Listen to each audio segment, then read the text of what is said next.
Good morning in Prague. The presentation doesn't really work the way it should do. I'm just going to scroll through the pictures with an open program. I think it should be okay for this purpose.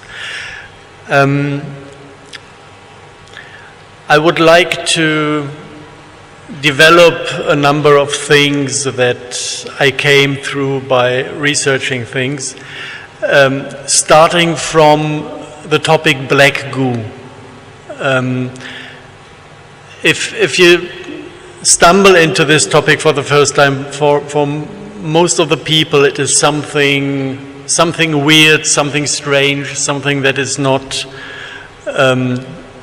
important within the daily life. Once you manage to dive into this topic, you can realize that actually most of the things we are doing on daily life basis is driven, changed, ruled by this substance and this topic. So once you manage to understand what black goo is and what it does on this planet, it gives you a completely different understanding of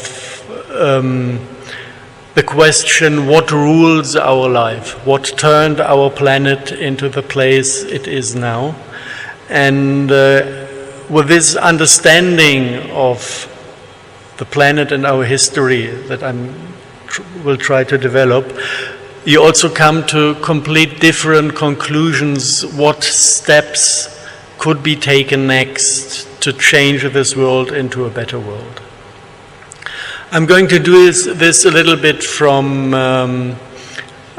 let's say, the story, how I came to deal with the substance and with the topic, so that you can just pick it up as a story. And this is something that occurred in my life a number of times, that actually topics popped up and forced me to deal with them. And with the black goo topic it was kind of the same. It started with an invitation of a not so close friend who just phoned me up and told me, "Harald, I need to show you a documentary."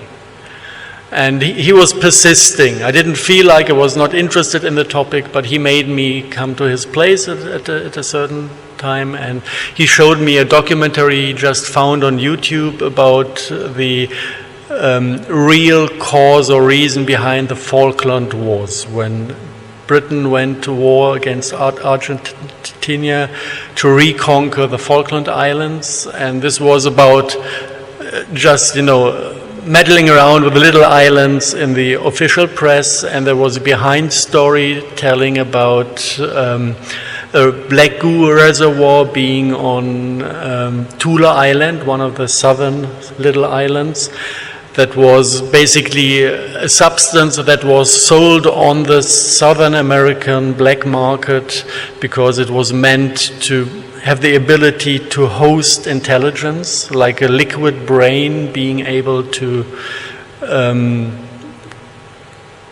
build nanobots with swarm intelligence and all kind of weird things. So this was a very wanted substance, and the British people wanted to have this substance for themselves, so they reconquered the islands, brought the substance to Great Britain, and then tried to utilize it as, let's say, a substance to host artificial intelligence, to create nanobots with swarm intelligence. This was their intention, but it completely went wrong according to this documentary. And basically the substance of the oil already was intelligent, and it was inhabited by a very loving being calling herself Mother Earth, and she refused to be abused for military purposes.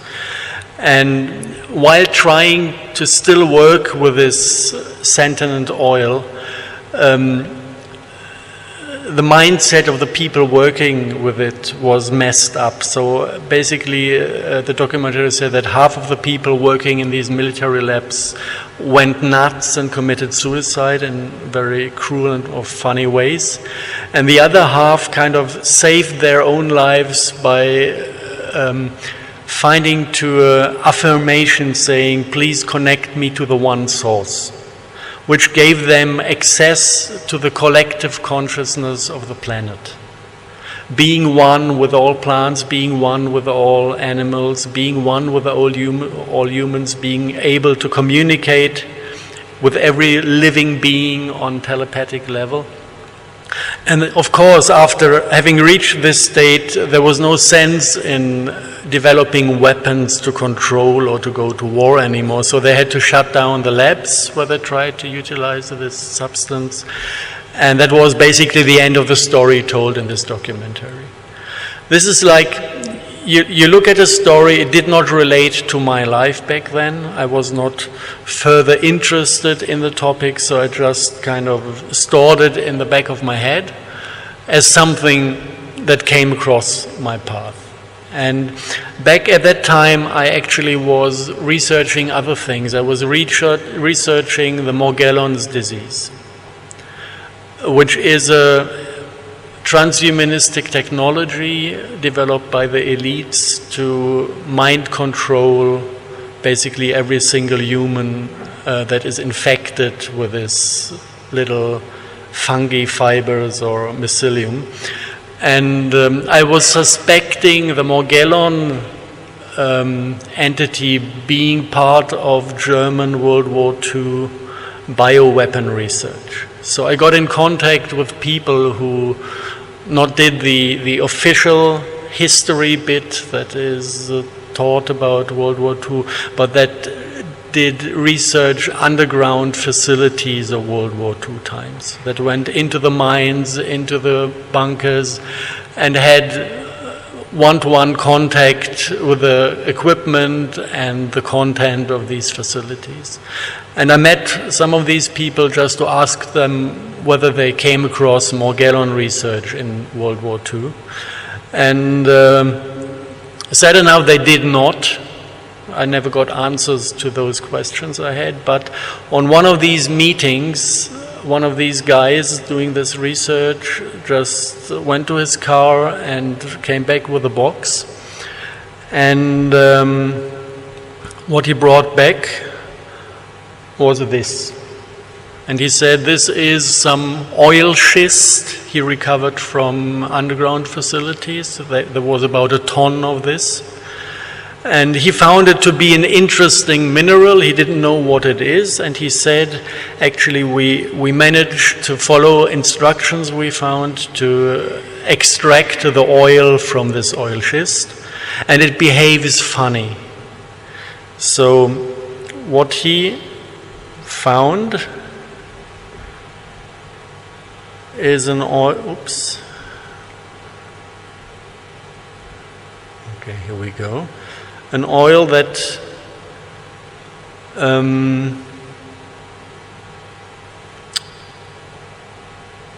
why doesn't it play?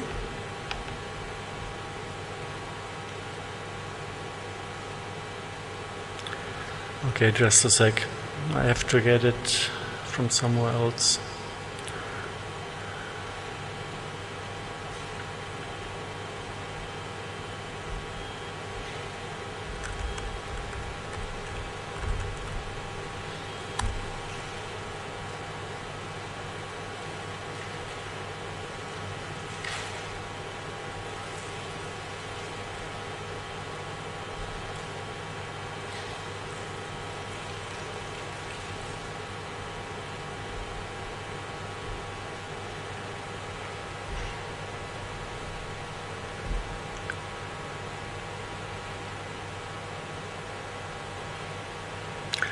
So you can see how it is forming a kind of liquid crystal.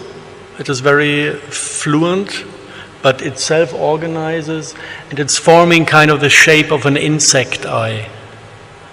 Completely symmetrical. And something that happened on that first meeting, this is kind of the second meeting, he had only one of these glasses. With the first meeting, he had two of these plastic containers with two eyes of this kind.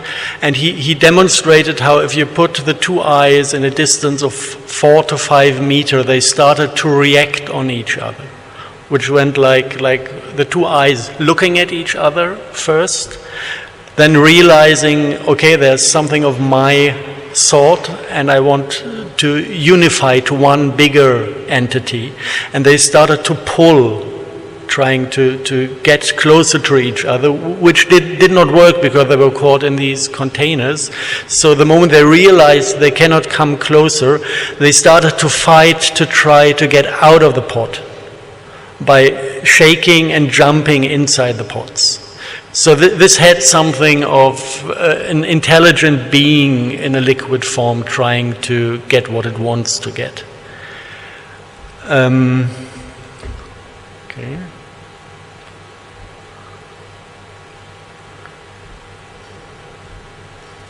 Sorry for the mess with the computers. So that was my first meeting with a substance that I had seen kind of in this, or heard about in the documentary that I heard before, saw before. And I told those people, actually what you're dealing here looks to me like black goo. And actually it did have an emotional impact on the people that were in that room. What I kind of felt was that I was getting cold-hearted. It was like a little bit the feeling you get in these big old churches, where you freeze and you have some kind of respect that is funny. What happened next is that I was a little bit in problem with the hotel we had the meeting, because they didn't have a room for me that night. And I was forced to sleep in the car at 2 to 3 degrees, so I was freezing to death. And then I just had a shower in a friend's room who still got one of the last rooms available. And the director, the manager of the hotel, started a fight with me because I took a shower, although I didn't pay for a room, just to warm up in the morning. And I realized that I was very, very close to beating the woman up. And I just realized that this is not typical for me. Normally I don't have the intention or the need to beat women. And so I realized just facing this substance did something with me.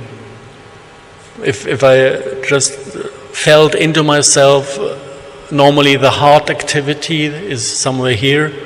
There was nothing left of this. I could think, I still had some kind of sexuality within me, I had life force, but all the rest was gone. I was like reduced to 3 chakras. So this is how it felt like, just in my system.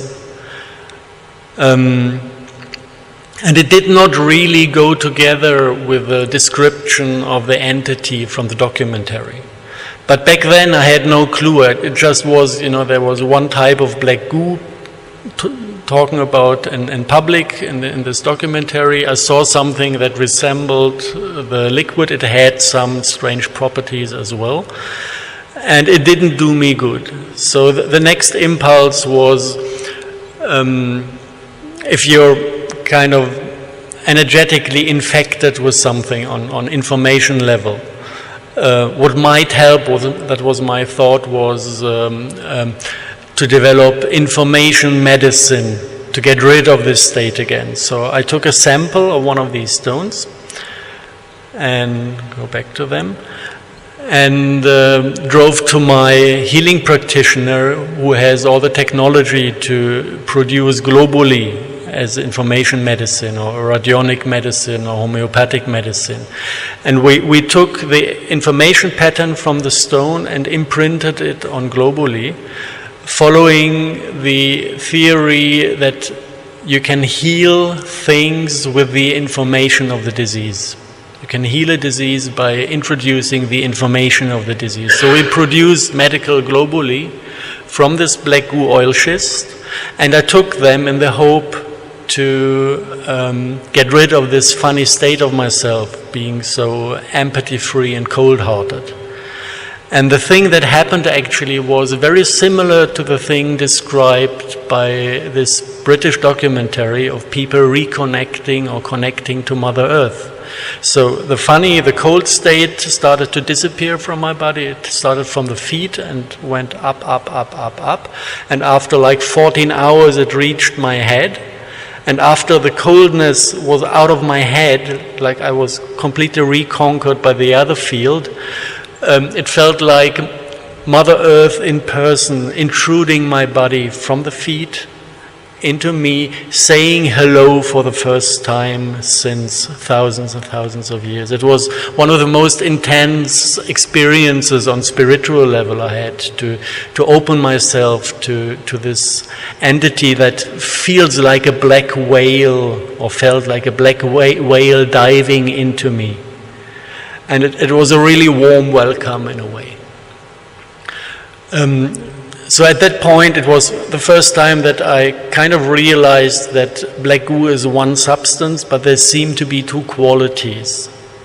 One with 3 chakras that make you aggressive, cold-hearted, free of empathy, and one that has the full capacity of this planet, the full emotional set we can experience with love and joy and everything that makes us human. So that was kind of the first experiences I had facing this substance. And then once I've been into the topic, without even looking for it, more evidence came to me. Like trying to understand where this comes from. The next thing that happened is that Majid Abdelaziz, a friend of mine, I'm into desert greening projects with in North Africa. He was hired to set up a weather station in Paraguay. And actually the area he went to was the area where the Bush family bought that big lot of land to have a place to go to if they lose North America as a family.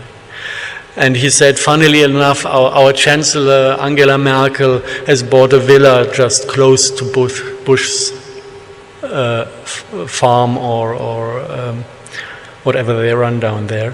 And another 5 kilometers further away from the village, where all these big people try to find a place to stay, there was a mountain area that was closed by military forces. Nobody was allowed to enter, unless you're talkative and leave a little bit money here and a little bit money there and make friends with the soldiers. So he was allowed into this area.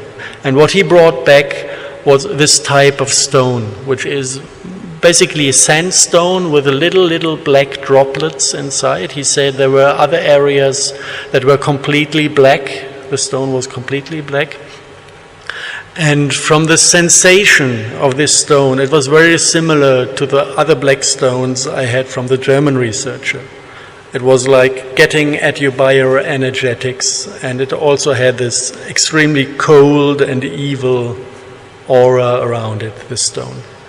And to test if it is really this type of material, all you need is take a little magnet and apply the magnet on the oil schist or on the sandstone, and when you move it on the surface, it's like shivering. The magnet is interacting on some unknown level of physics. I would call it, this is like quantum entanglement appearing, creating some gravitational force. So this is, you can feel it in your fingers that this interaction is happening. At the same moment, the magnetic field is kind of also washing out this information field and is strengthening the biophysical connection to the stones. So if you want to have sensations from these stones and you apply magnets, everything is multiplying. It's getting much stronger and more intense, what the things you feel in the presence of the stone. So it was quite easy to understand that it is actually, the little black dots on the sandstone is the same material, is black goo oil schist as well, or black goo oil dots in sandstone. But the other interesting thing with this one is the shape of the sample. occurs when you have a meteorite coming down from outer space.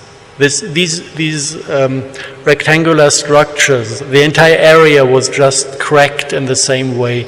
This is like if you have an impact, you have very strong forces working on the stone, and the moment kind of it kicks back, you have pressure, and then the pressure is released, then the stone in the environment is breaking, or the stone that is coming down is breaking in exactly this way. So we had kind of geological proof that this material is not from this planet, because it is connected, it is found at a proven meteorite site. And from there on, I basically had the basic ideas where and what to look for. Then I started to go a little bit into history to see if there are any records of these stones.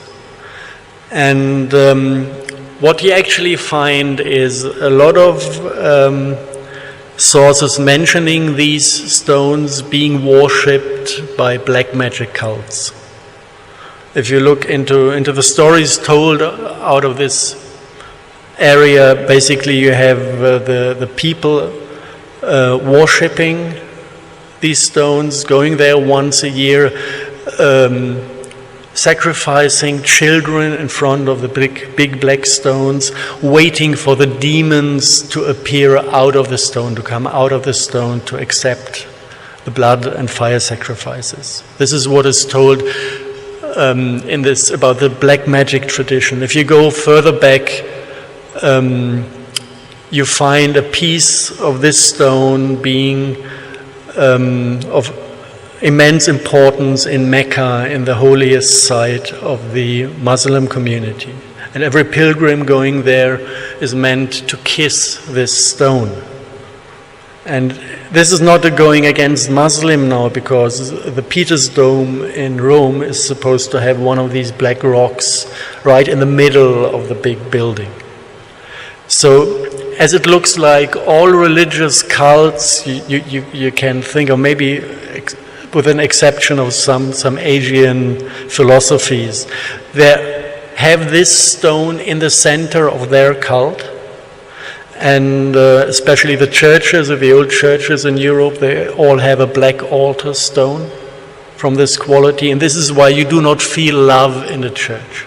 This is why you have this cold, shivering feeling when you go inside, that it is supposed to kind of give you respect or fear of God more than feeling the love of God at that place. So it is kind of a funny thing, because at that moment you start to rethink if the world you were introduced to is actually the way it's been told to you that it is. Because I always thought people go to church to get closer to God, to become better humans. Same with Muslim people. The philosophy is full of love and respect, actually, but then they go to a holy place and connect themselves to the most evil thing you can imagine. So something I started to realize was completely wrong about the perception of our world. And so I continued a little bit to research the history. Let's see what comes next. This, for example, is the temple of Aphrodite. Had one of these stones in the center of the cult. If you look into the Eastern cultures, it is called Shiva's lingam, as an occult stone, and to protect people from the very strong impact of this evil information field outside of the times when it was in ritual use. They covered it with women's hair to kind of shield and protect the humans in the environment from the impact of the field being emitted by the stone. So there you have kind of, in the Asian tradition, you have the form it was brought into. It is a typical, a little bit looking like a 60s rocket, space rocket, typical form to recognize just the form and the looking of these occult pieces of black goo oil schist used in former times. And interestingly, the next one I came across were Turkish and Greek coins showing the tree of life in paradise, the one the apple was hanging on that Adam was convinced to eat. And left and right of the tree of life in the paradise garden, we have two Shiva's lingam. And this was like going, aha, now I start to understand what happened when we were deteriorated from paradise. This is kind of the core, this is the point where the core understanding started to come, what actually happened to us. Now,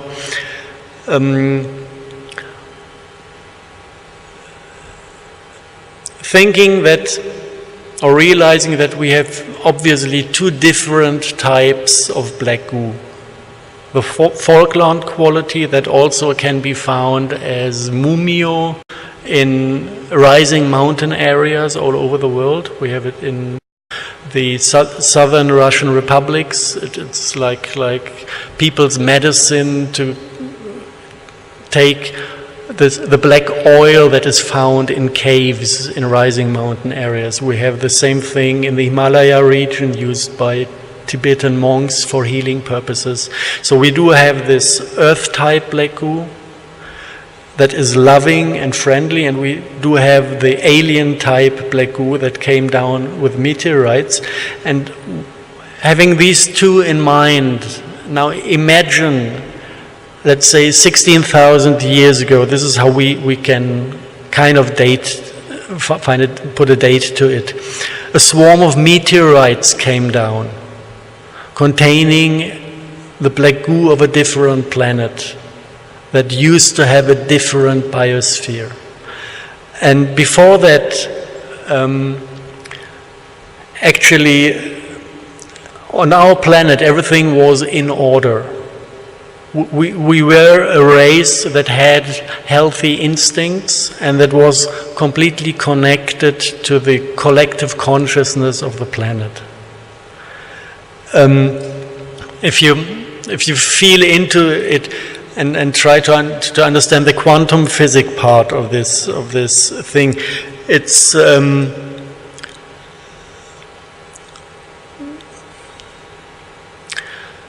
everything we sense, feel, and think actually is happening on biophoton level. A feeling is an exchange of biophotons in an annihilated state of a certain color and certain frequencies and certain patterns in between our DNA clusters. So if I think, my brain produces blue light in geometric figures. Most of the thinking is like in binary fields. If I have sexual feelings, then it is red light thing happening with a different geometry that goes in 90-degree angles. If I feel love, it's about green light, green to red, purple light with angular structures of 30 and 60 degrees. So this is all kind of light exchange within the DNA clusters. And what the black goo seems to do on physical level is to collectively mirror all the biophoton exchange happening in the biosphere. Which is interesting because this is like we are individuals. Every being on the planet is an individual regarding itself as an individual. But on the other hand, we can connect to a sphere that is also having biophoton exchange, and that is mirroring everything that is happening within the biosphere, within an immortal collective consciousness that is within the planet. So this is kind of the concept of black goo, how it should be on a healthy planet. The black goo, if you look at the cave system and the rising mountain areas, it seems that the black goo is actually the thing that is filling the ley line systems of a planet. And whenever you have rising mountain areas, sometimes ley lines are cut off, and then the oil is coming through the stone, zipping out of the inner walls of cave systems. So this is kind of like you can put the puzzle together to understand how a biosphere should function. And now take an event 16,000 years ago when an alien black goo comes down with meteorites, and suddenly the entire biophoton exchange within the biosphere has the possibility to redirect from the Earth-type black goo to the alien-type black goo, just because it is closer. It was lying on the surface of the planet instead of being at 3 to 5 miles depth within the stone. So what happens then is that suddenly we are connected to completely alien instincts.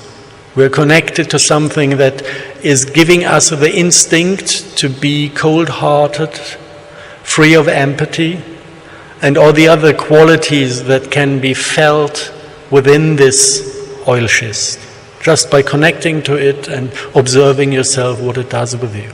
If you want to exactly know what it does, just watch the ways of the German SS soldiers during World War II. They used these stones as decoration of their knives, as something to put on letters so that they don't fly away in the wind, like just occult substances to create things for daily life use. So they were all the time connected to these dark energies. And everybody knows what they did when they were conquering Europe, how cruel they were and how free of empathy. So this is basically what must have happened back then, and you can see this from these coins, like showing that actually the act of deterioration from paradise is connected to the use or the contact of humanity with this alien black goo oil schist in the Garden of Paradise. And I don't know how this happens, whether the soil around the tree was infected by the oil, or the tree itself was connected, so the moment you take the apple and eat from the tree, you introduce the substances you need to completely entangle yourself to the alien collective consciousness. And from there on, we kind of live in duality. We do have, as humans, we do have a certain possibility to consciously connect to the 7 chakra system, be a good human, or we can connect to the other chakra system that is tempting us with the power we gain by doing this, with the cruelty we can live, and the profit we can make by being cruel. So this is all about the physical substances that brought this type of duality onto the planet.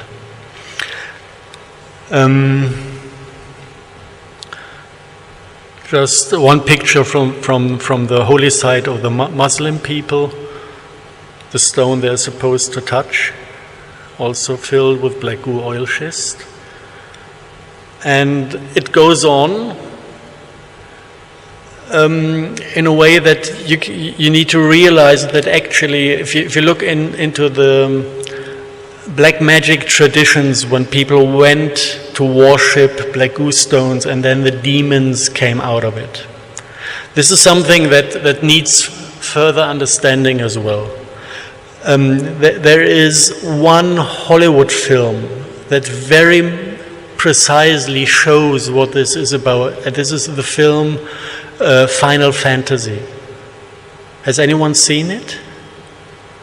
It's basically, the story is about a human couple. She's a scientist, he's, I think, a soldier, and the planet is completely destroyed by alien attaching spirits who suck out the life force of every living being on this planet. And basically everything is already destroyed on planet Earth. And this woman she's a shaman, and she's collecting animal spirits, kind of finding the last surviving animals to pick up their spirit. And then they go to the place where the meteorite came down and find a black goo-like substance, and they manage to infect the alien black goo with the information field of Mother Earth. And then kind of Mother Earth manages to conquer the alien information field, healing the entire planet. So this is basically, I do not know who wrote the script for this film, but there's an extreme deep knowledge, because exactly the setup that is described in the film is the setup that is basically ruling the entire planet since 16,000 years, giving us this type of duality, giving us demons that for me appear to as the lost souls of a biosphere that self-destroyed and came here as a swarm of meteorites. So basically, this is the liquid brain of a different planet brought here by intention, because I don't believe that even if this planet exploded, we should have had like thousands of meteorites without black goo and maybe one with black goo. But what arrived here is only meteorites with black goo. So somebody brought this here by intention, by intention infect this planet with this alien consciousness. And the entities black magicians are talking to must be surviving beings that are not incarnating anymore because they lost their planets, but are still there as the souls of these beings, being highly intelligent. And if you look at the pictures that people painted from let's say their visions they had from this type of reality, it seems to be a spider-like species that was running this planet that self-destroyed. So these are like insect biology, spider-like, extremely intelligent and highly developed. And these were called the archons in our culture. So basically these are beings that started by communicating with people that were willing to communicate. They started to create this black magic entanglement to humanity, and they offered us the possibility to control others. This was something that was actually not within the human nature. All these ideas of running a biosphere not based on love but based on different emotions. This is what they kind of introduced to this planet. So the first things that came from the black magic rituals was blood and fire sacrifice. Ritually killing animals to gain this biophoton burst that is emitted when a being dies in pain. To, on one hand, feed the demons. This is what they needed to survive as beings. They didn't have a biology of their own, so they needed to feed on life force in a certain way. And on the other hand, some of the energy extracted by these rituals is also used to pay the people sacrificing, because they want to have worldly power. So if you want to have worldly power and gain profit, you need ways and means to control other people. And this painful emission of life force when you kill somebody can, if you know the game of black magic, can be used to force other people to do things they do not want to force, because facing these energies is extremely painful. And this has evolved and developed on our planet, and they switched from, let's say, the biophoton burst from killing animal and humans it was changed to a system that is running today on torture energy. We are keeping billions of animals in concentration camp-like conditions on farms, making them suffer their entire life, killing them in cruel to cruelest ways, and then we eat them. Although this is not within our nature. Normally we have long lower intestines. We're supposed to be vegetarians, maybe with a possibility to digest a little meat before we starve as a security thing. But normally we should not scoff meat from morning till evening. So this is actually all coming out of these black magic traditions, being fire and blood sacrifice, to produce torture energies that are utilized by the black magic community to run and rule this planet. So this is kind of the way that this little incident 16,000 years ago took over our culture, took over our way of living. And actually everything we do today is part of this agenda. This is all about control. Control is giving birth to scarcity.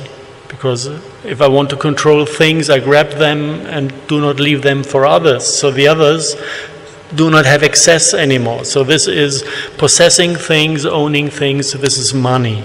The moment I have money, I need a political system to administer all the things.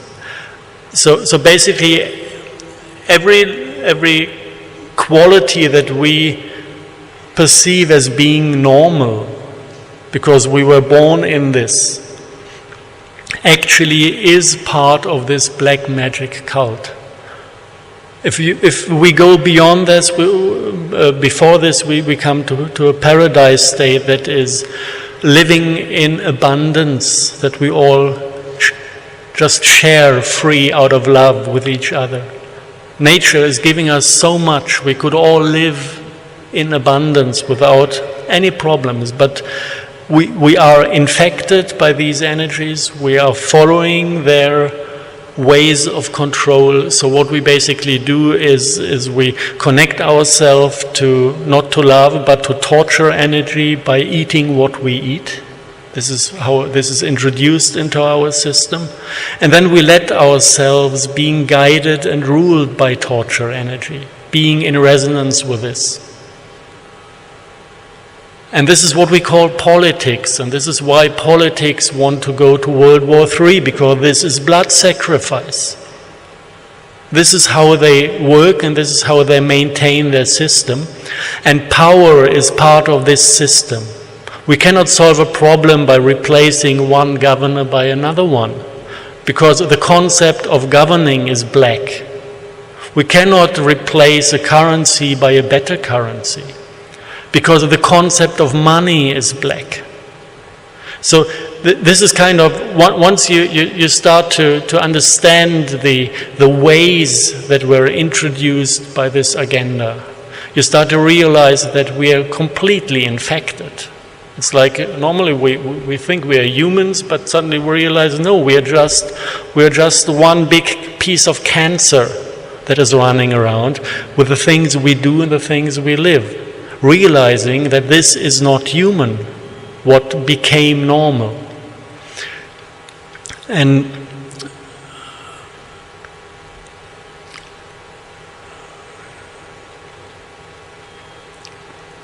so so far this is kind of the older history of the black goo, how it came here, what it did with us, and this basically is a rather sad story. I would call it that one. On the other hand, once realizing what this story is, we might as well consciously say, now I realized I am sick of something, so now I have the possibility to heal myself. And understanding what happened makes it rather easy to heal yourself. If I can be conscious about the two different chakra systems, I can say, okay, this is the problem, so let's develop my heart chakra. Let's put all my intention on starting to feel love in my heart chakra. If I realize actually the brain that once was a very, very intelligent tool to get what we wanted to have from the heart, completely took over control because the other half was erased by connecting to other things, I can realize, okay, where do I locate myself energetically? Everybody has a sensation of himself being somewhere. You know, the autistic people, the dreamers, the ADS, ADHS children, they are somewhere out in the field. They're somewhere hovering around in open space, not being identified with their body anymore. This is one option where you might find yourself as a being. The other option you might find is being 100% identified with your mind. This is where the black reeds want to have us, because this part is binary, it can be controlled.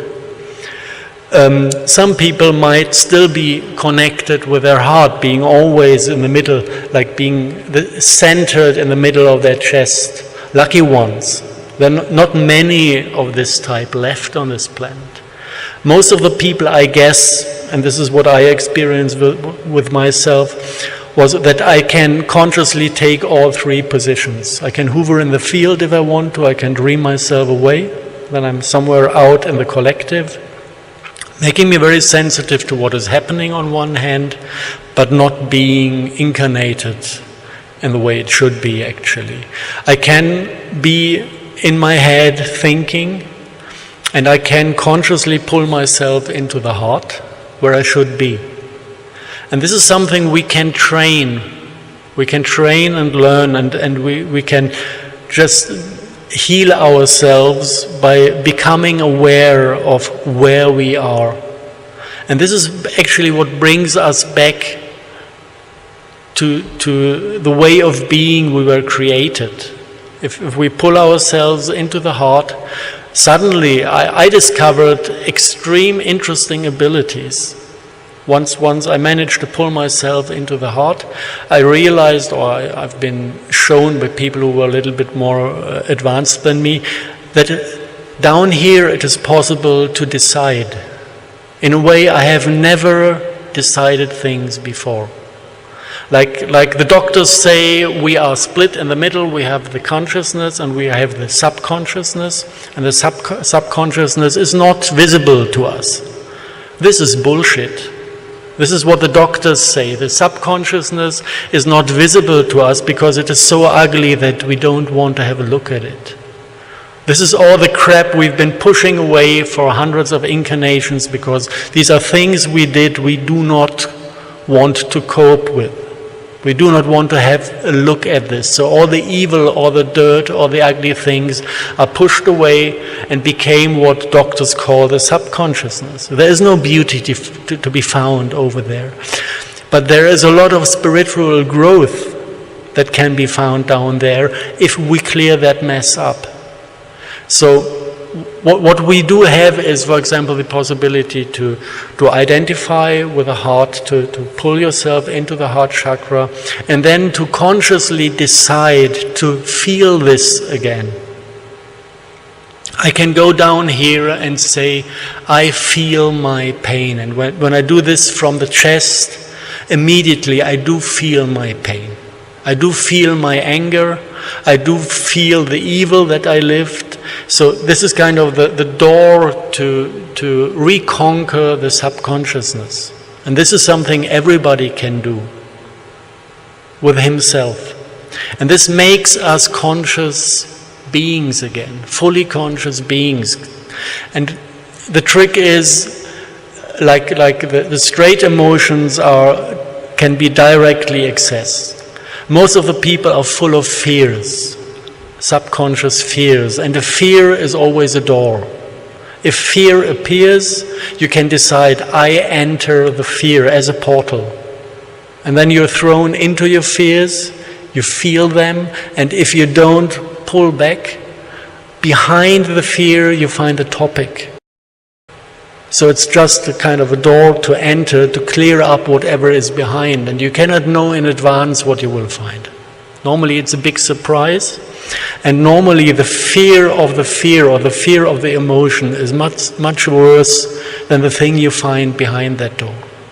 So we do have ways and means and possibilities to completely clear ourselves, become fully conscious beings again. And this opens the second possibility, to become fully empathic again. Because empathy is the normal state of our biology. We should be connected with everything and everyone. We should feel our fellow humans, we should feel the animals we are living with, we should even feel the plants. But we cannot feel anything if we don't even feel ourselves. So becoming fully conscious again is the first step. And the second step will be becoming fully empathic again. To develop the ability, not only the ability to feel other people, to develop this as a normal state of being with the inability to disconnect.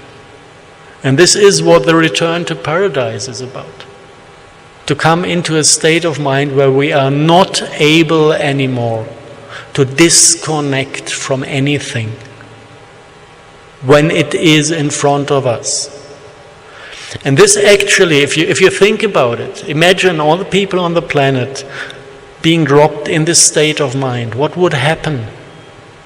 We would lose our ability to be cruel, because the moment you are cruel, you suffer yourself. We would lose our ability to destroy this planet, because we would feel the suffering we cause by destroying. And most of the people kind of hope that we might one day become intelligent enough to stop destroying. This is what I find out there with the most of the people. Hope that kind of being rational will save us. And I really believe that this is the wrong way. This will never happen. Because it does not include feeling what we do. And as long as we are not forced to feel what we cause, we will cause harm, because it's easy. And I've seen single people who were rational enough to kind of control themselves, but this is not a solution.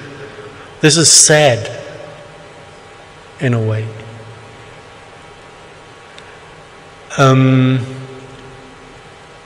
So this is like the path that becomes visible when we think about how can we return to paradise.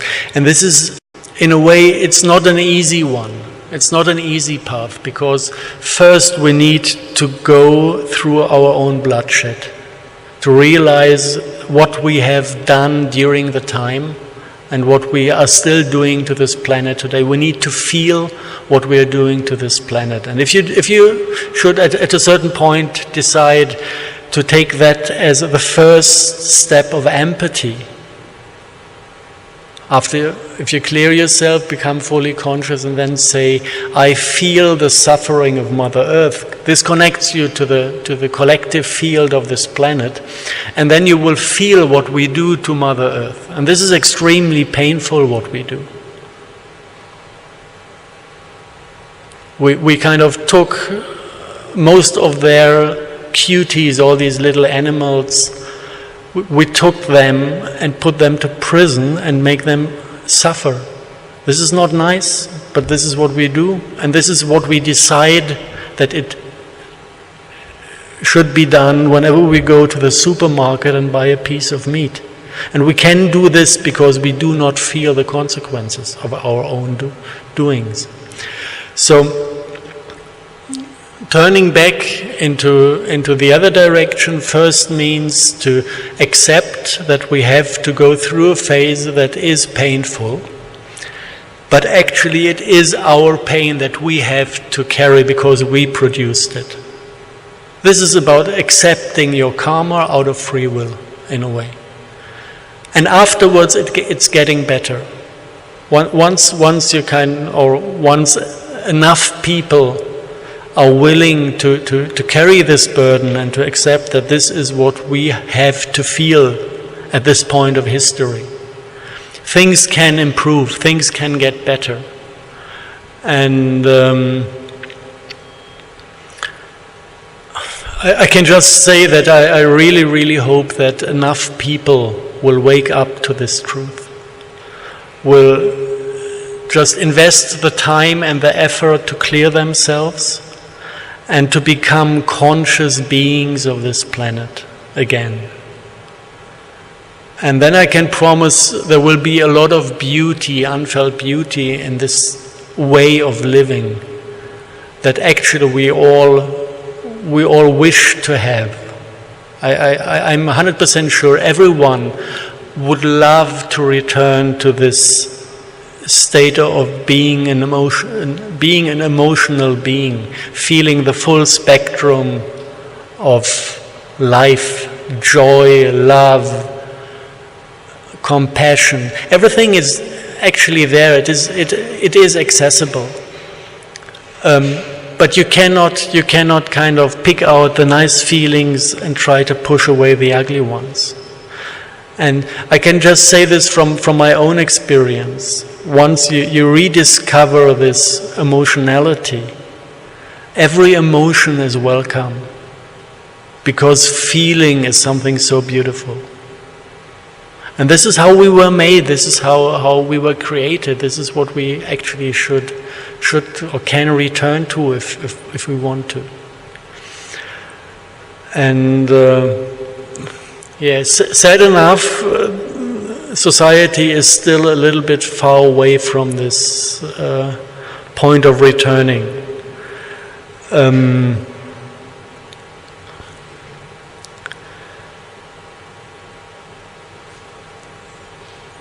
What we observe at the moment is actually on field level. If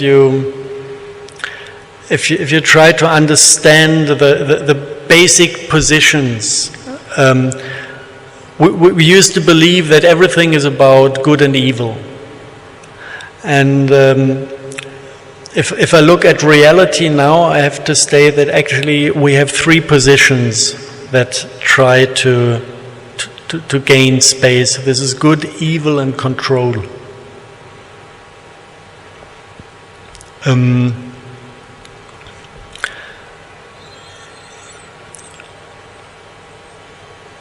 And this has to do something with the field symmetries of our chakras. If you look at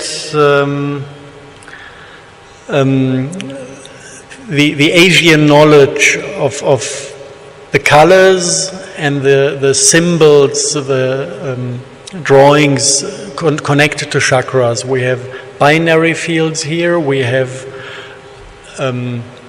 rectangular fields down there. So these are the things that go with 90 degree and 180 degree angles.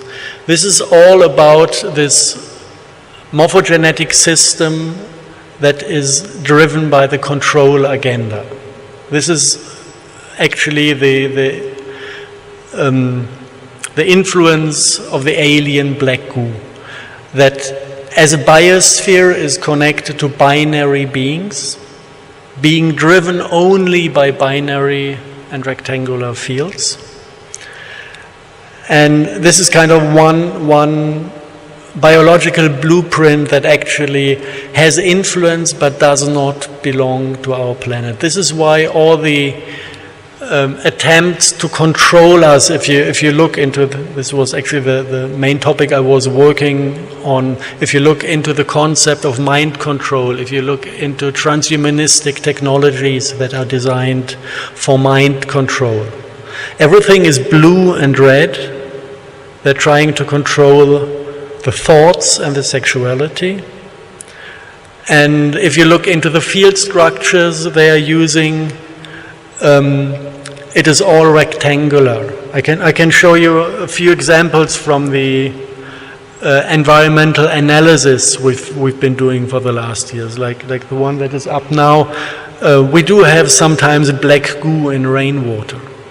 Somebody is trying to spread this substance among people. We do have a door opener that is basically, if I say that everything we feel and think is annihilated light exchanged within our DNA clusters.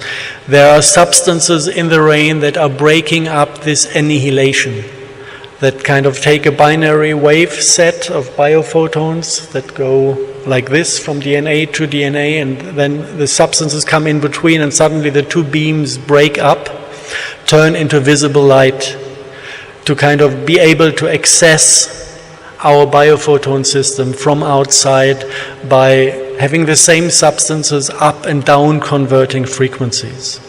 Basically, we are light, visible light, within the spectrum that is visible.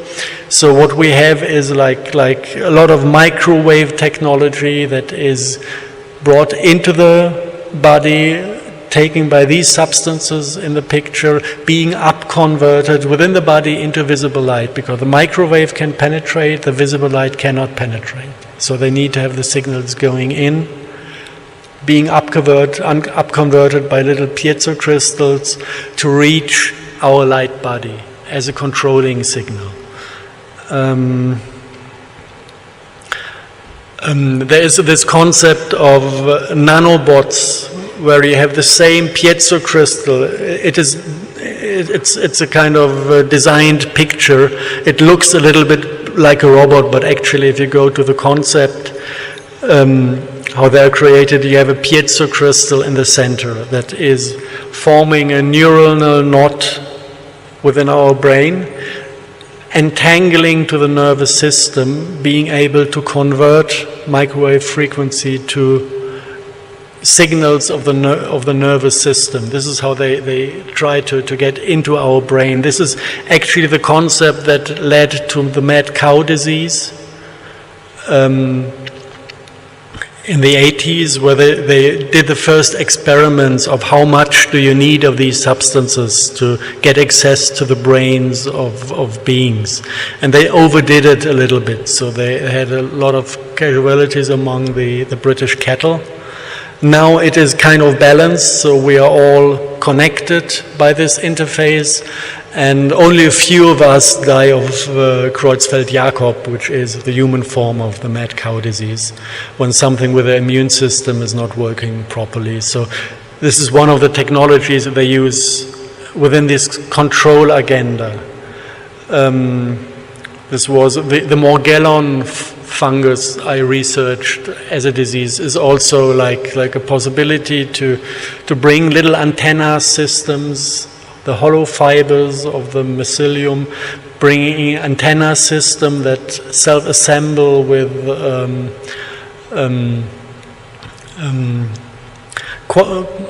quantum dot liquids, which are colors that also up and down convert microwave radiation to visible light. So we have like shining little fibers within our system that also produce DNA readable light and read out DNA light transfer and transform it back into readable electromagnetic signatures that can be detected from outside. So all kinds of technologies around, and actually I wanted to introduce all this to show you one picture that is showing the overall concept. This is a drop of rain with one Morgellon fiber, and then the other crystals around it. Here you can see the rectangular structure of the mind control field that is applied using different parts of this overall system.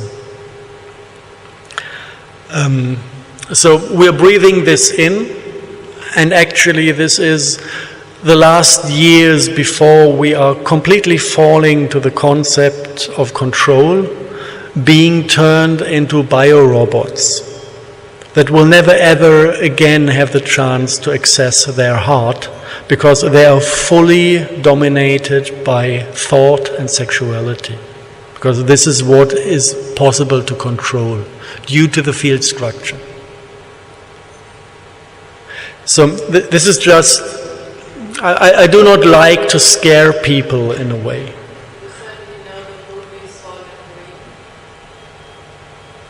Solvent Green?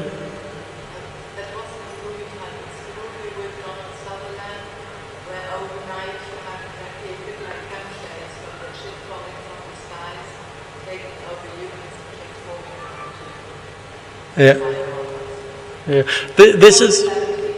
I saw it, but it's a long time ago. This is. I don't like to scare people or to say that basically territory is already lost. But if we do not react, if we do not turn around and say goodbye to this control agenda on all levels.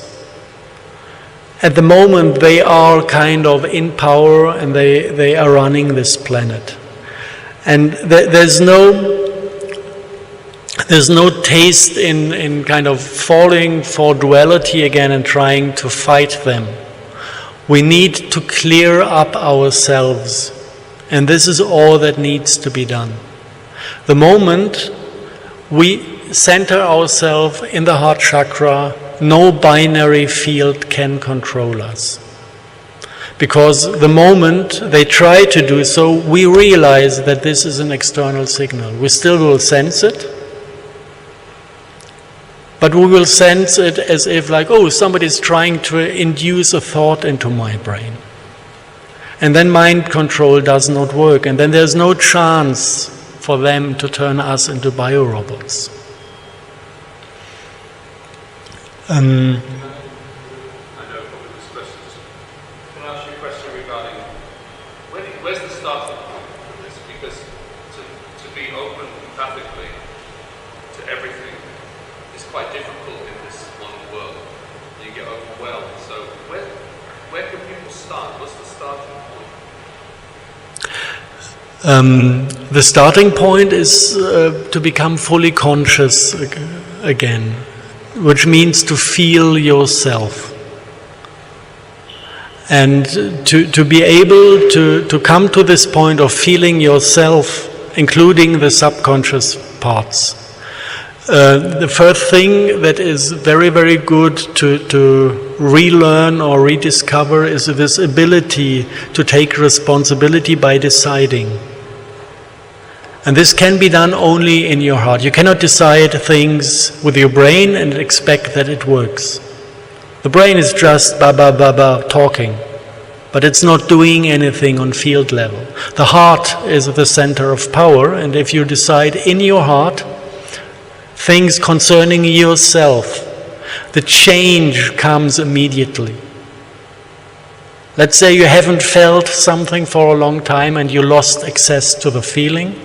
You go to your heart and you say, I feel this again, and it will take you immediately. So this is where our power is. This is where our ability to be self-responsible lies, within the heart chakra, identifying with it, completely visualizing where is my center. Once you find your center, pull it down here and then speak out of your heart to yourself. And whatever you say out of this position happens. And this is a miracle I did not expect. You know, I really was believing, like everybody else, if I want to solve my problems, I need to go to a psychiatrist for 20 years. Let them fumble around in me. It's nonsense. All I need to solve my problem is to go here and decide that they are gone. And it works. It's incredible. And we've been taught for generations that we are victims and cannot take responsibility for ourselves. This is nonsense. We can. It is possible.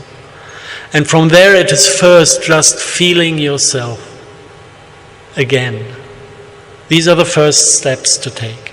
And this is all within our possibilities. And once we learned to feel ourselves again, empathy comes on its own. And if it doesn't come, also you can decide on this. I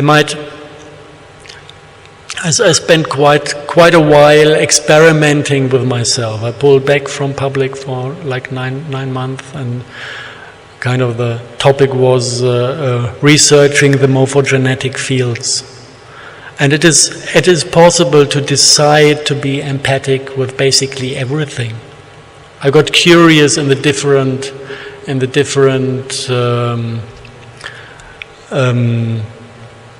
collective fields of different countries, like how is Syria? Let's go to civil war with Syria. Deciding, I feel the Syrian collective field. And then you go into their anger, pain, suffering, being empathic with it. I just got curious about other countries. I decided let's check what Japan is about in the moment.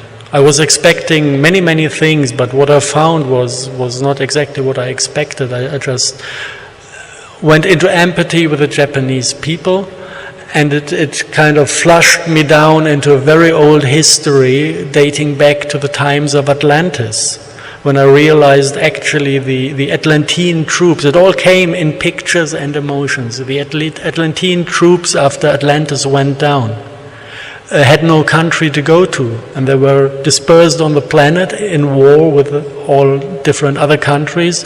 So they decided to settle down somewhere else, and they took the Japanese islands, killed all the men, and took the women as sex slaves. And this is in the collective consciousness of Japan till today, because they were so isolated that this trauma signature was given from generations to generation. This is why the men still scream at their own children as if this is a military drill. And if you look into the sexuality of this country, the women still moan as if they're violated and taken by force, which is not the case today, but the entire energetics is coming from this initial traumatizing event of being conquered by an Atlantean military personnel, killing all the men and taking the women against their will. And this is things you can kind of discover once you train your abilities to consciously go into empathy with things. You can go into these fields, and sensing them is the first thing, and then the second possibility is to take over responsibilities for these fields. Let's say you attach to a field of a country that is 24 hours prior to civil war. You will find all the anger there. You will find all the hatred, all the pain, everything that is too much, that wants to discharge in a civil war. And you can absorb these emotions, take them into your heart, and let them disappear into open space. And you will find that 24 hours later, there is no civil war. And this is exactly how our planet is administered by the black magic community. They exactly know that it needs trauma energies to kickstart a war. And if you look at the latest history, it needed 2 million refugees from Iraq brought into Syria to kickstart a civil war in Syria. Syria was an extremely peaceful country. They didn't intend to go to any war. It was multicultural, it was peaceful, loving people, Muslims and Christians sharing the same holy places, with no problem having a Muslim in a church praying or the other way around. It was extremely peaceful. It needed the traumatized energies of 2 million Iraqi refugees to kickstart a civil war over there. So they brought them there. And then they brought, like, I don't know how many million traumatized refugees to Europe to kickstart a civil war in Europe, because we would not kill each other. No way, unless we introduce trauma energies into the field by bringing traumatized people into the field. And we cannot chuck those people out because they are victims themselves. They were victimized in their home countries by us, basically, and now this energy is brought here. We cannot chuck them out, cannot send them back to countries where basically they will be killed. But what we can do is we can discharge the trauma energy from the fields by taking it in and releasing it. And then the other community has lost the game because they will not manage to kickstart their wars anymore. And this is something everyone can do according to, let's say, the capacities of his being. Some people can take care of a family, some people can take care of a village, some people can take care of a city, and so other people can take care of entire countries because of the size of their emotional capacity they have within themselves. This is something everyone needs to find out for himself. How big are you? How much can you contain emotion-wise? And then we can go to peaceful acts within the morphogenetic field structure and maintain this planet as a peaceful place. And this can be done consciously. It's easy to learn. All you need is the courage to experiment with yourself and some time to spend with yourself, losing the fear of what you might find over there. If you have a look into yourself, emotional look into yourself. And this is actually the only way back I know. And the alternative is not very beautiful. The alternative is to continue falling to this control agenda. And then we will have a planet that actually has no space for decisions. We will have a central AI controlling all beings, giving them like a strange field of possible nice experiences that is predefined. Everything is predefined and predictable within this AI.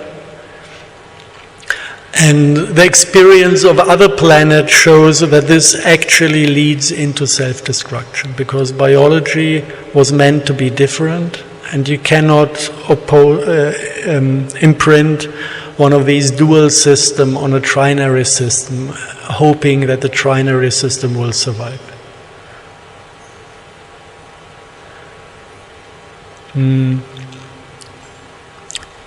So this is kind of the, I don't know, was it possible for you to kind of get the big picture of what is happening here?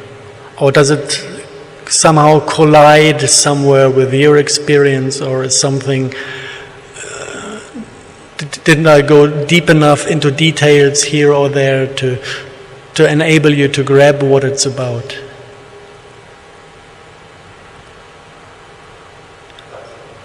I thought so. That was really good.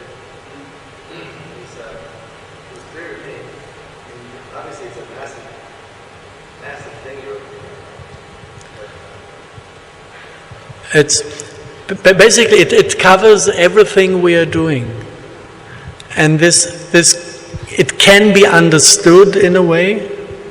This is one possibility, but it also can be felt, and feeling it makes the difference. I remember it was a thought when I realized that actually eating meat is blood and fire sacrifice. I realized this actually for the first time when the mad cow disease was on in the 80s, and the authorities in England decided to burn all the killed cows, burn them to smoke. Which was stupid because the transmissible agent causing the mad cow disease. It was not a virus and not bacteria, it were these crystalline little piezo crystals causing the disease. And you cannot destroy them by burning them. Actually, the way they found out was taking the brain of an infected cow, burning it at 800 degrees to ash, and then injecting the ash into the brain of a second animal. And it was showing exactly the symptoms of the mad cow disease. So it was proven that this is crystalline. And still the authorities decided to burn all animals. And I was just sitting there looking at this, and I could feel this is fire sacrifice. Somebody here is doing black magic rituals on big scales. So this is where you can start to put your own emotional abilities into observing. And at a certain point I realized, okay, my girlfriend was vegetarian. I was convinced by her with good arguments to try this as well. And at a certain point, when I was free of these torture energies that we take in by eating meat, I was just, like every week I was going to Berlin City, and I really always enjoyed street life, especially in the more colored quarters of Berlin. And then I was in one of these quarters, and I was looking at the street life, and I saw like 20 different restaurants with humans sitting in front of the restaurants at tables on the street, all of them scoffing dead animals.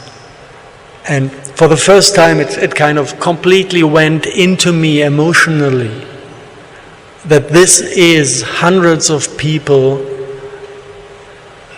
busy with black magic rituals, sitting there doing something that from their biology they should not do. And the emotional impact was extreme at that moment, because I could feel what they are doing. I could feel that this is a ritual. I could see the energies, or feel the energies that were in the food going into the people. I could see the aggressiveness of the people. I could see the pain within the people that they take in by eating this. I could see how this was changing their personality into something we are not. And actually it is about developing the ability to feel all this, because only if you feel it you can react to it in a way that is transporting the message to others. It's just stating, yes, this is the fact, and giving the information. It will not inspire others to open themselves for being emotional. What does inspire others is being emotional and letting them feel, like igniting their empathy for the moment, letting them feel that being emotional, that there's nothing bad about it. That it might be painful, but still, feeling pain is still better than not feeling anything. And this is something we can just live, and we can inspire other people to do so. And this will bring healing. It's the only way for the moment. This is the only way I can visualize, I can see that will bring healing to this planet, because this is exactly the disease we're suffering from.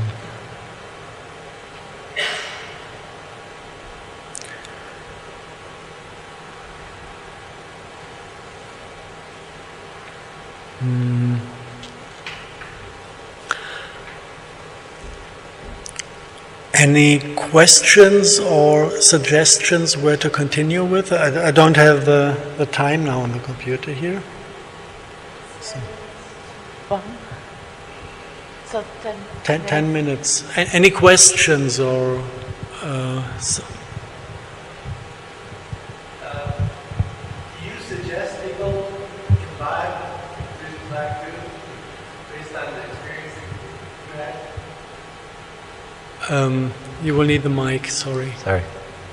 Do you suggest people take good black goo based on the experience that you had with your connectivity being restored? I decided to trade the Globally. They're available. It's a company from Austria called biopure.eu, biopure.eu,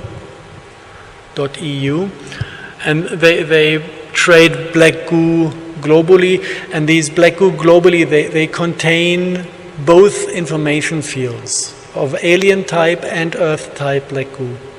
So basically they're opening up the physical field of duality within us, giving us the possibility to position ourselves into the direction of connecting to Mother Earth. This still is a conscious decision that needs to be done. You cannot take the Globally and hope that they're going to do the work for you. They're not. It's just like a door opener that is opening the field in which you can take the decision. And I do not recommend to take them. I just offer the possibility to take them because once you open this field, everything pops up that connects people to this dark agenda. So if you had like former life experiences, having lived one of the life with dark energies as a witch or a witcher, sacrificing children, all these topics will automatically pop up the moment you take in the Globally. I've seen funny things happening.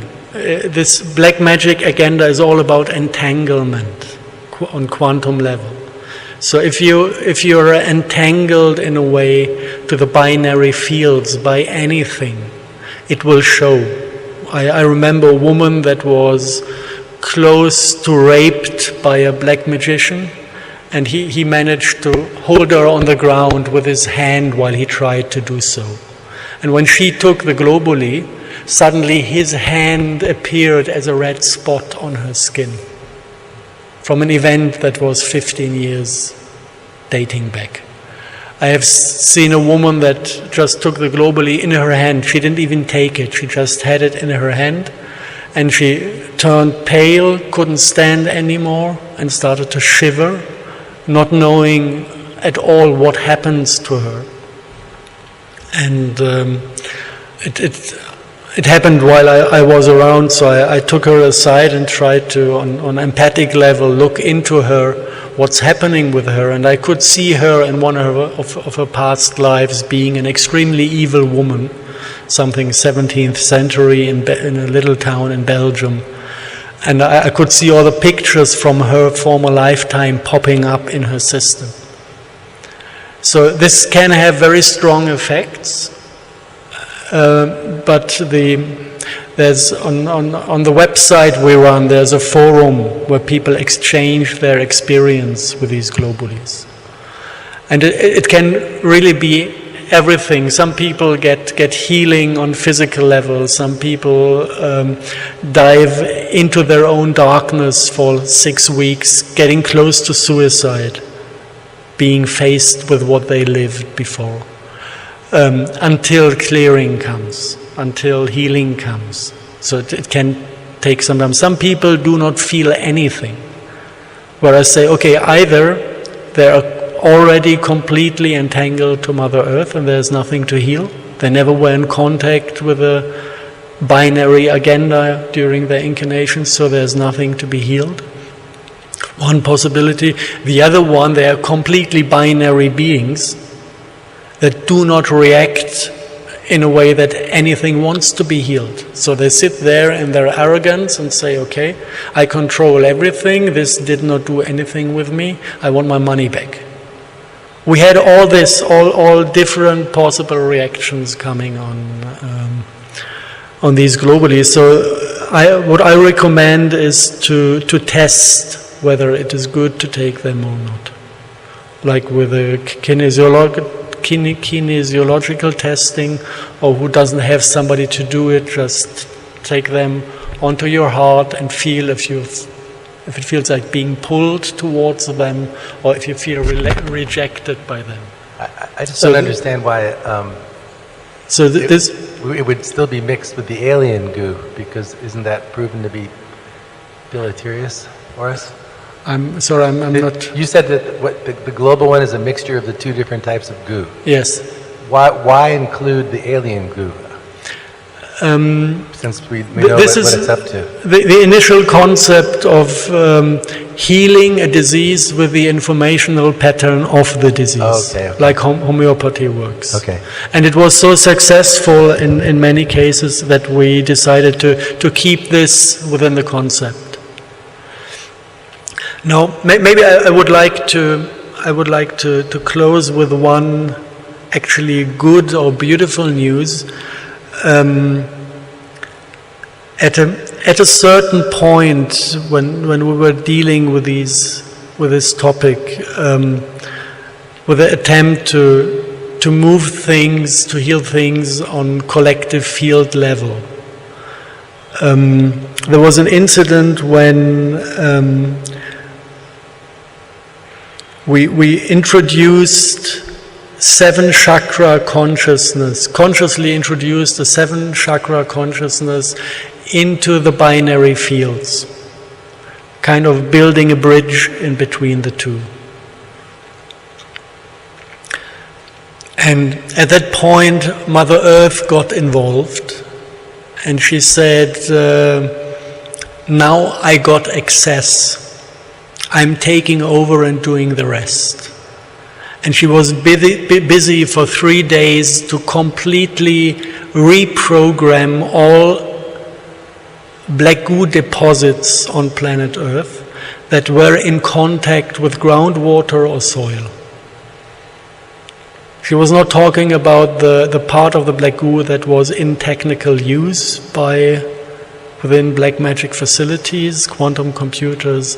This might have been protected, but all the resources that were still on ground level, in contact with groundwater, soil, stone, rock, she went through everything and reprogrammed it, upgraded it to her 7 chakra system.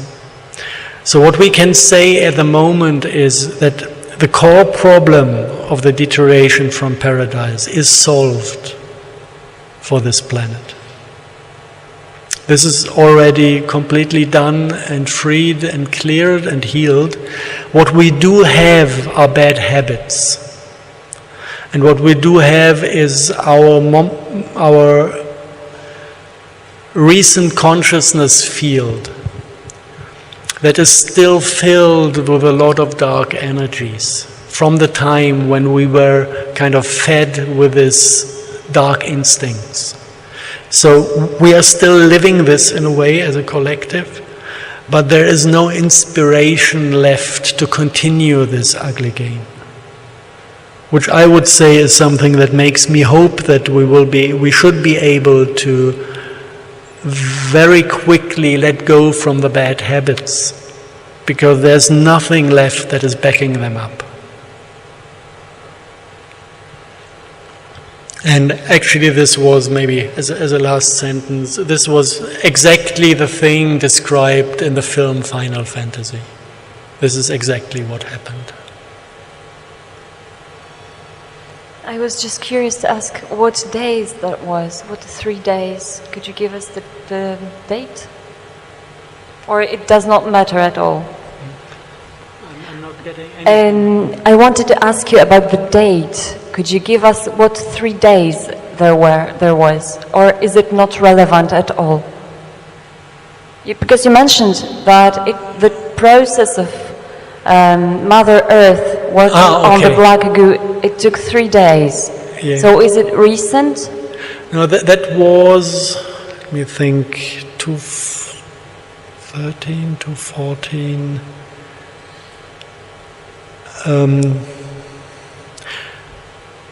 I don't exactly remember the date. It was end of 2014, beginning of 2015. So this is like 1.5 years ago that it happened. So we are out of this mess already for quite a while. And I don't know why it took 3 days. This is what she said. And it was impossible to reach any other entity on the astral level because everybody was extremely busy during the 3 days. We dealt a lot with shamans traveling these realms frequently, and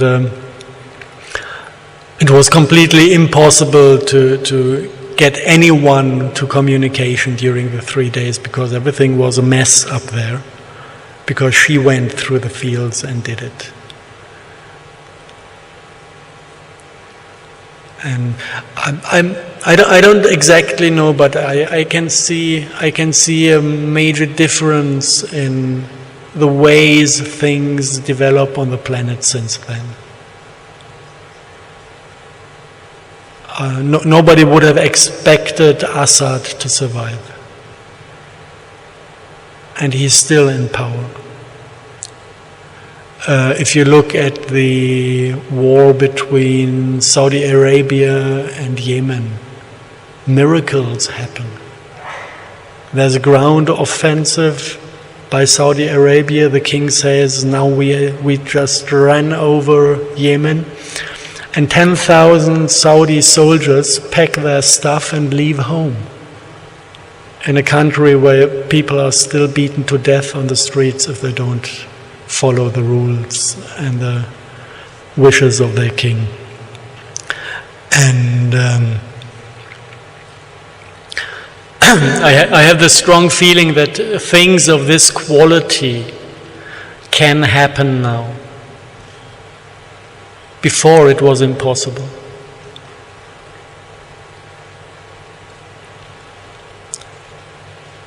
I have a question.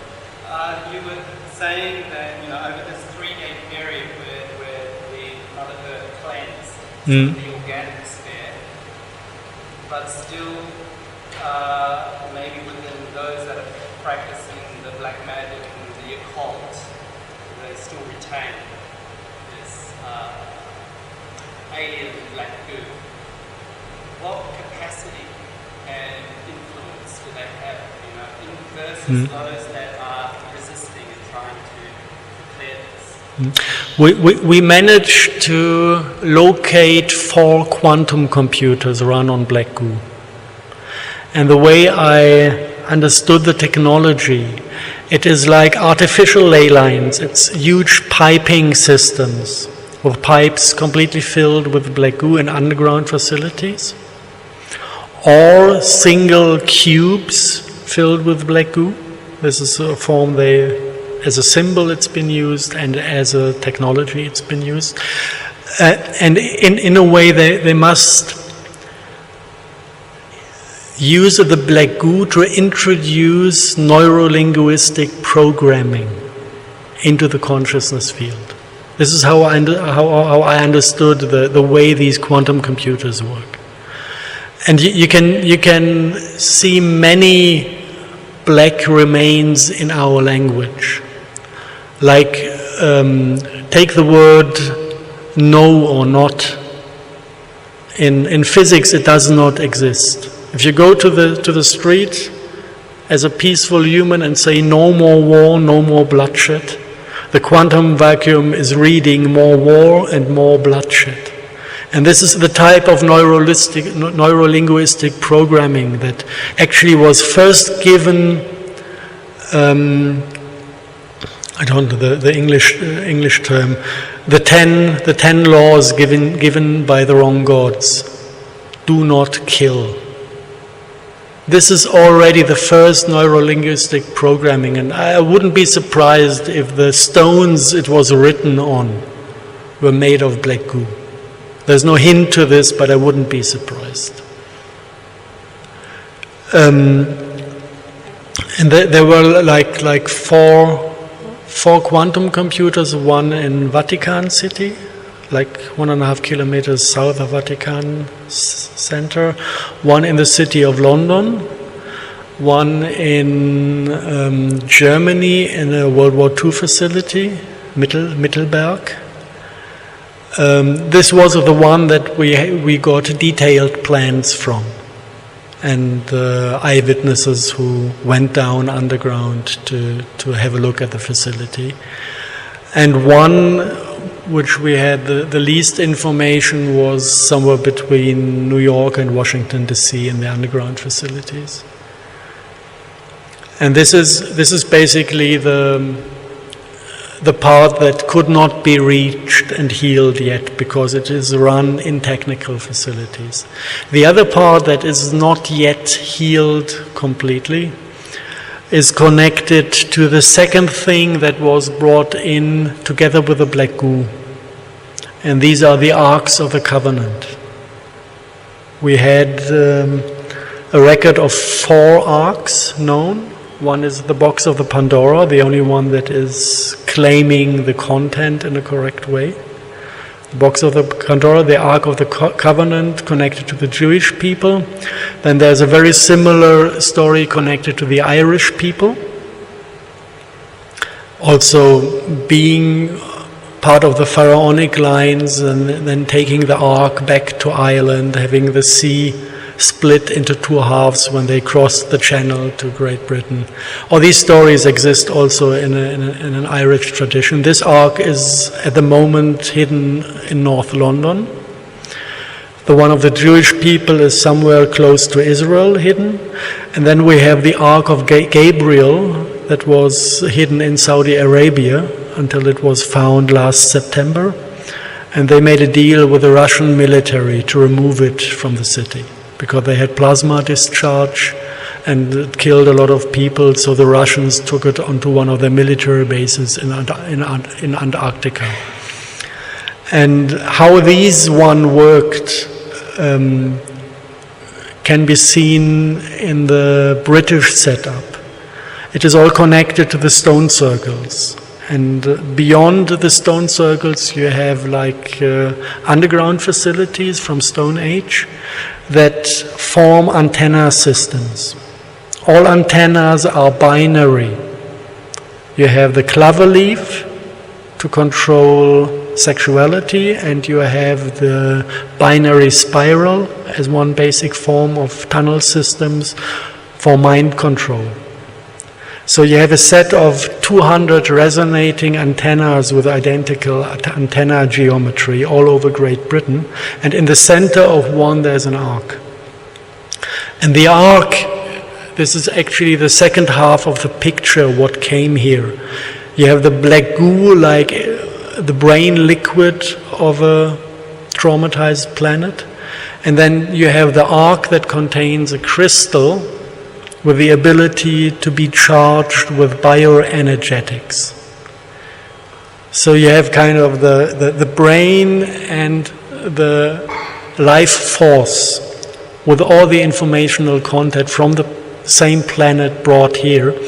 And the opening of the box of the Pandora was like discharging the life force of the traumatized planet into our planetary system to kickstart trauma processes, to kickstart self-destruction. It's always exactly the same concept. Whether you go to Syria with the Iraqi refugees, you need trauma energies to be introduced into a healthy system to kickstart self-destruction. Always the same concept.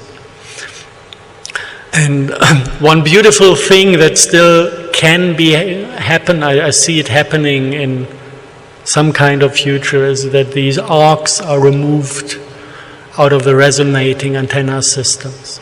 Because if you look at world politics, there are actually 3 sources of evil that can be located on this planet. One is the city of London, which we have all the colonial disasters coming from the British, within the British colonies. We have the radical Islam coming from Saudi Arabia, and we have fascism coming from Israel. So the 3 sources of evil are 100% connected to the geographic positions of these remaining arcs. And this cannot be a coincidence. So we should remove this trauma energy somewhere else. Fire it back into outer space or do whatever can be done with them. This is kind of the second half that still is in position, although the black goo is already healed and taken over. The trauma energy is something that can also be introduced into Mother Earth's energetic system, because she has the capacity of pain, fear, and all the negative emotions. So it's not, you do not need the alien black goo to process these energies. Trauma is trauma. So this is something that is still waiting for a solution.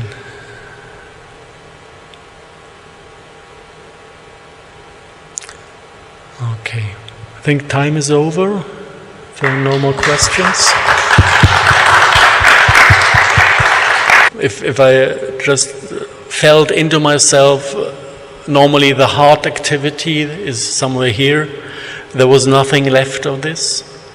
I could think, I still had some kind of sexuality within me, I had life force, but all the rest was gone. I was like reduced to 3 chakras. So this is how it felt like, just in my system. And it did not really go together with the description of the entity from the documentary.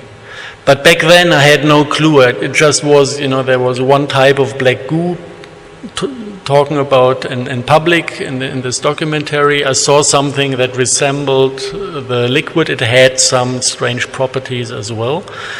And it didn't do me good. So the next impulse was,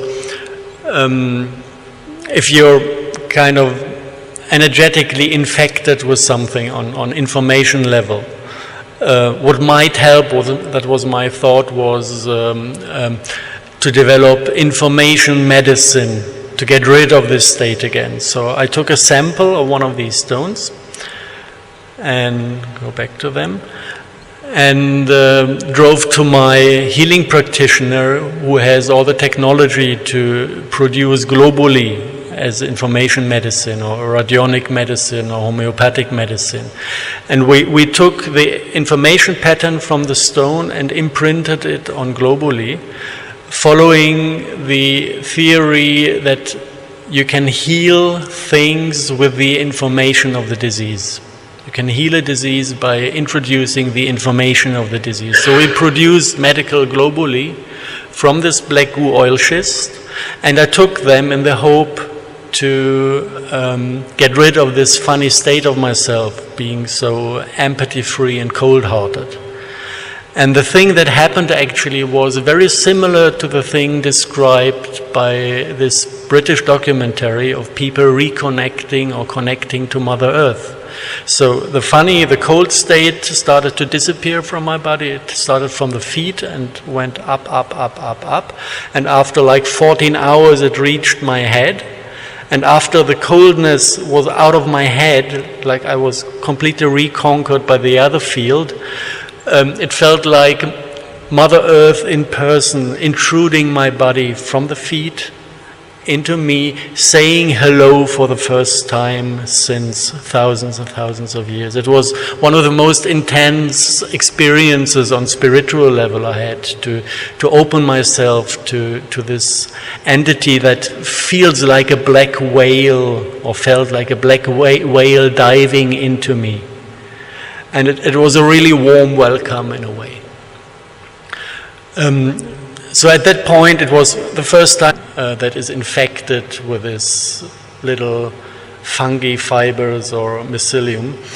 And I was suspecting the Morgellon entity being part of German World War II bioweapon research. So I got in contact with people who not did the official history bit that is taught about World War II, but that did research underground facilities of World War II times, that went into the mines, into the bunkers, and had one-to-one contact with the equipment and the content of these facilities.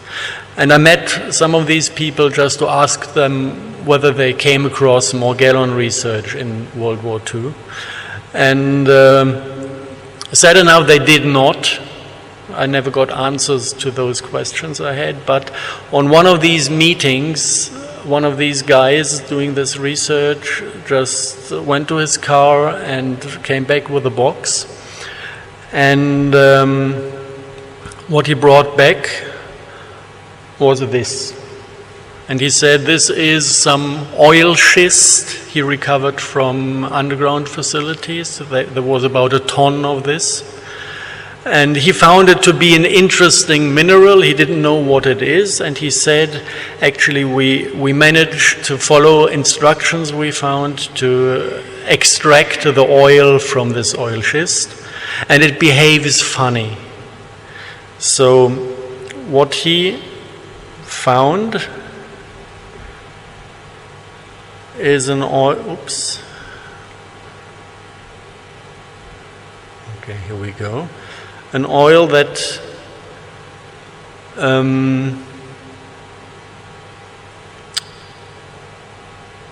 why doesn't it play?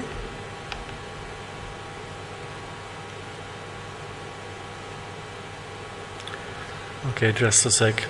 I have to get it from somewhere else.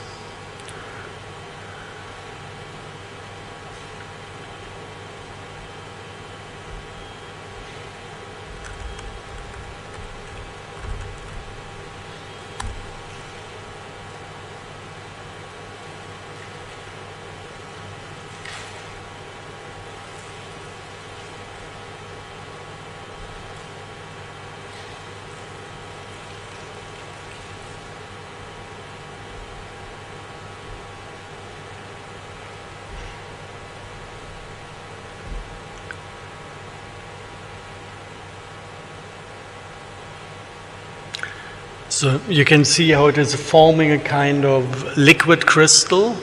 It is very fluent, but it self-organizes, and it's formed. Good morning in Prague. The presentation doesn't really work the way it should do. I'm just going to scroll through the pictures with an open program. I think it should be okay for this purpose. I would like to develop a number of things that I came through by researching things, starting from the topic black goo. If you stumble into this topic for the first time, for most of the people it is something weird, something strange, something that is not important within the daily life. Once you manage to dive into this topic, you can realize that actually most of the things we are doing on daily life basis is driven, changed, ruled by this substance and this topic. So once you manage to understand what black goo is and what it does on this planet, it gives you a completely different understanding of the question, what rules our life, what turned our planet into the place it is now. And with this understanding of the planet and our history that I will try to develop, you also come to complete different conclusions, what steps could be taken next to change this world into a better world. I'm going to do this a little bit from, let's say, the story how I came to deal with the substance and with the topic, so that you can just pick it up as a story. And this is something that occurred in my life a number of times, that actually topics popped up and forced me to deal with them. And with the black goo topic, it was kind of the same. It started with an invitation of a not so close friend who just phoned me up and told me, Harald, I need to show you a documentary. And he was persisting. I didn't feel like I was not interested in the topic, but he made me come to his place at a certain time, and he showed me a documentary he just found on YouTube about the real cause or reason behind the Falkland Wars, when Britain went to war against Argentina to reconquer the Falkland Islands, and this was about just, meddling around with the little islands in the official press, and there was a behind story telling about a black goo reservoir being on Tula Island, one of the southern little islands, that was basically a substance that was sold on the Southern American black market because it was meant to have the ability to host intelligence, like a liquid brain being able to build nanobots with swarm intelligence and all kind of weird things. So this was a very wanted substance, and the British people wanted to have this substance for themselves, so they reconquered the islands, brought the substance to Great Britain, and then tried to utilize it as, let's say, a substance to host artificial intelligence, to create nanobots with swarm intelligence. This was their intention, but it completely went wrong, according to this documentary, and basically the substance of the oil already was intelligent, and it was inhabited by a very loving being calling herself Mother Earth, and she refused to be abused for military purposes. And while trying to still work with this sentient oil, the mindset of the people working with it was messed up. So basically, the documentary said that half of the people working in these military labs went nuts and committed suicide in very cruel and or funny ways. And the other half kind of saved their own lives by finding to affirmation saying, please connect me to the one source, which gave them access to the collective consciousness of the planet. Being one with all plants, being one with all animals, being one with all humans, being able to communicate with every living being on telepathic level. And of course, after having reached this state, there was no sense in developing weapons to control or to go to war anymore. So they had to shut down the labs where they tried to utilize this substance. And that was basically the end of the story told in this documentary. This is like, you look at a story, it did not relate to my life back then. I was not further interested in the topic, so I just kind of stored it in the back of my head as something that came across my path. And back at that time, I actually was researching other things. I was researching the Morgellons disease, which is a transhumanistic technology developed by the elites to mind control basically every single human, in kind of the shape of an insect eye, completely symmetrical. And something that happened on that first meeting, this is kind of the second meeting, he had only one of these glasses.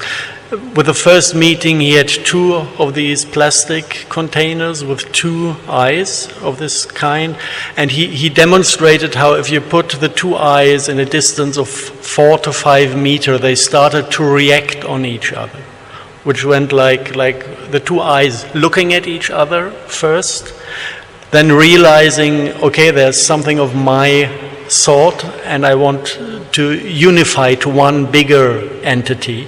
And they started to pull, trying to get closer to each other, which did not work because they were caught in these containers.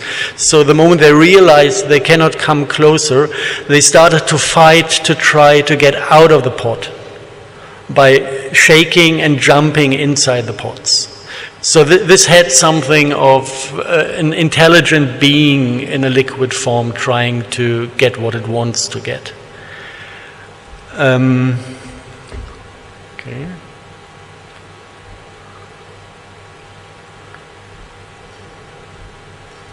Sorry for the mess with the computers.